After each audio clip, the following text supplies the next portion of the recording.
Assalamualaikum warahmatullahi wabarakatuh. Innal hamdalillah nahmaduhu wa nasta'inuhu wa nastaghfiruh wa na'udzu billahi min shururi anfusina wa min sayyiati a'malina. May yahdihillahu fala mudilla lahu wa may yudlil fala hadiya lahu. Asyhadu an la ilaha illallah wahdahu la syarika lahu wa asyhadu anna Muhammadan abduhu wa rasuluh.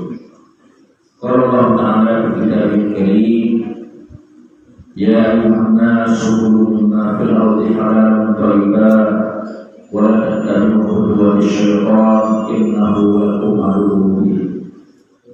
Wa qala sallallahu alaihi wasallam, al halal bayyin wal haram bayyin wa bainahuma umurun mushtabihat.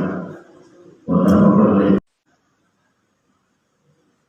mengikuti pengajian setiap malam Selasa dengan izin Allah Subhanahu wa Ta'ala. Saudara sama-sama kita sampaikan kepada Rasulullah Sallallahu Alaihi Wasallam dan para sahabat sekalian. Para ibu dan jemaah pengajian rahmatullah, di dalam kehidupan kita, di mana terkadang peluang itu datang seketika,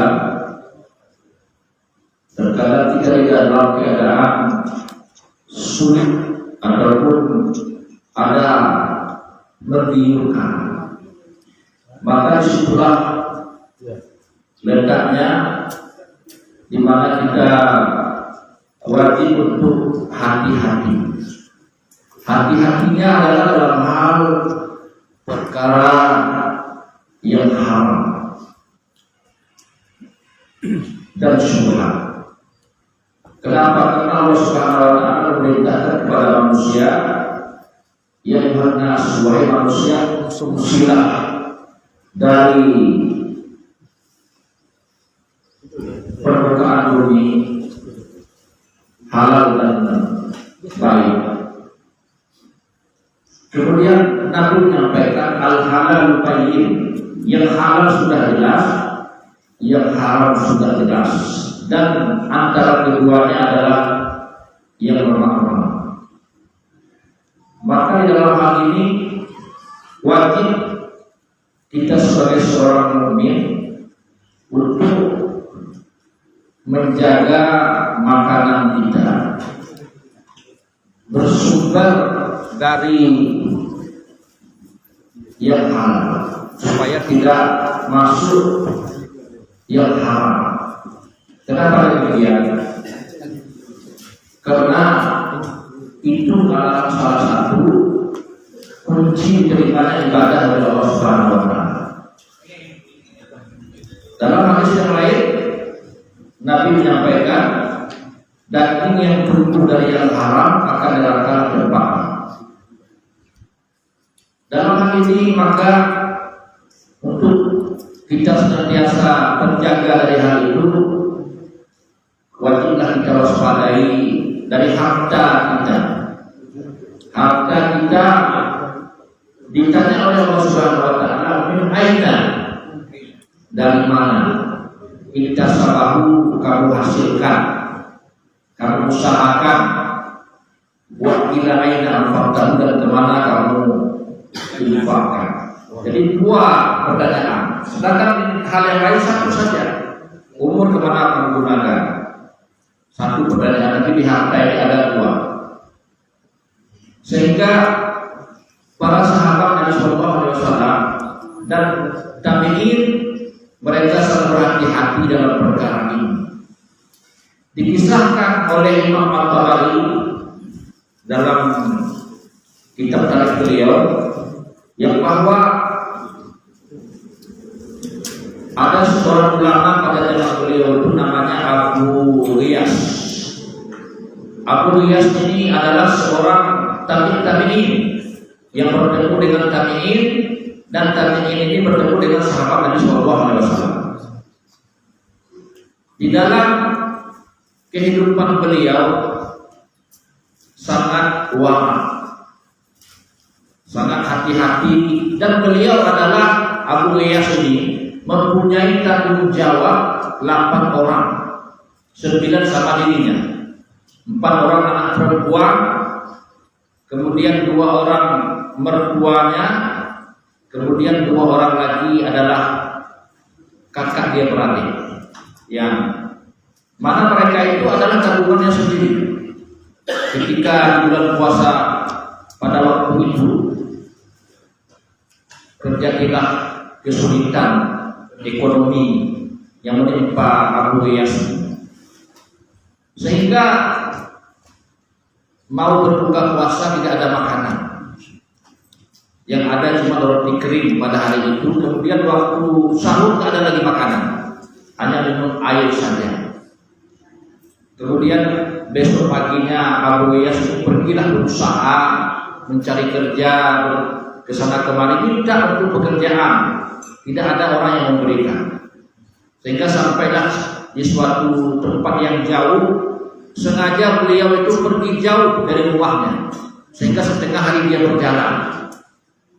Sampai di sana Abu Ghiyas sudah kecapean, kemudian dia berhenti di dekat sebatang pohon kayu, kemudian ditaruh tangannya di tanah. Begitu dia lihat ada sebuah guci, pada zaman dulu ada sebuah peti. Ketika dilihatnya peti di dalamnya adalah uang 1.000 dinar. Kalau sekarang itu 6 miliar. Terpikir sama beliau, kalau saya sentuh ini, kalau saya ambil, ini namanya luqatah. Luqatah itu adalah barang yang kita temukan, yang tidak tahu kita siapa pemiliknya. Itu luqatah namanya. Maka hukum bagi kita, apabila bertemu barang itu sudah kita ambil, kita bawa pulang, itu wajib mengiklankan selama setahun. Tidak boleh menggunakan, harus disimpan rapi. Kemudian waktu dia pulang ke rumahnya, dia menyembunyikan dari istrinya. Ketika itu setan juga merayu dia. Wahai Abu Ghiyas, kamu gak ada makanan di rumah, kau ambil aja lah 1 dinar saja.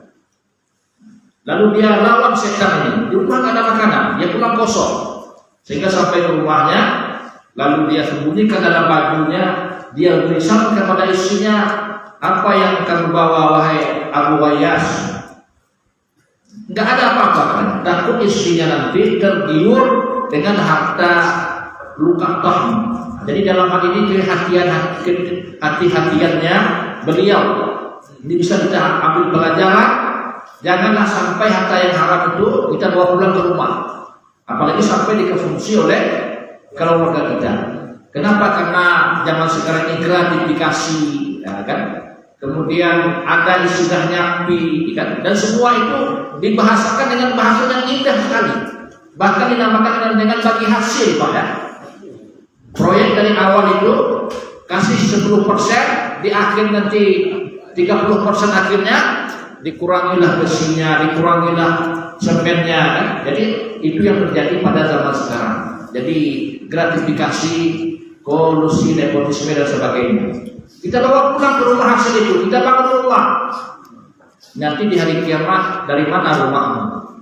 Dari mana mobilmu? Dari mana hasil usahamu? Jadi inilah Bapak Ibu rahmatullah yang harus kita hati-hati kalau kita diberikan sebuah jabatan, sebuah yaitu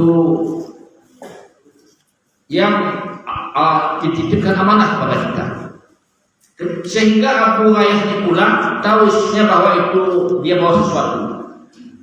Dilihatlah ini ada emas. Kemudian apa kata Abu Ghiyas? Itu simpan, jangan buka-buka. Kemudian disimpannya lah. Pada waktu itu pada musim haji, sehingga dia keluarlah mencari siapa yang punya. Adalah dari negara Khurasan. Orang itu pergi haji ke Makkah.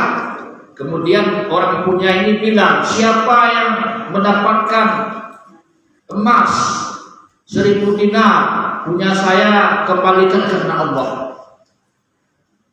Lalu didengar oleh Abu Ghiyas, dia pergi ke situ. Wahai fulan, seandainya itu dapat, boleh kau untuk saya 10%, 1.100 untuk saya nggak boleh.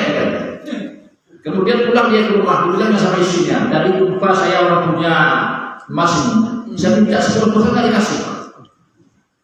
Pergi lagi besok. Jadi begitulah sampai 3 hari itu dia menahan kelaparan itu, Bapak Ibu rahimahullah ya.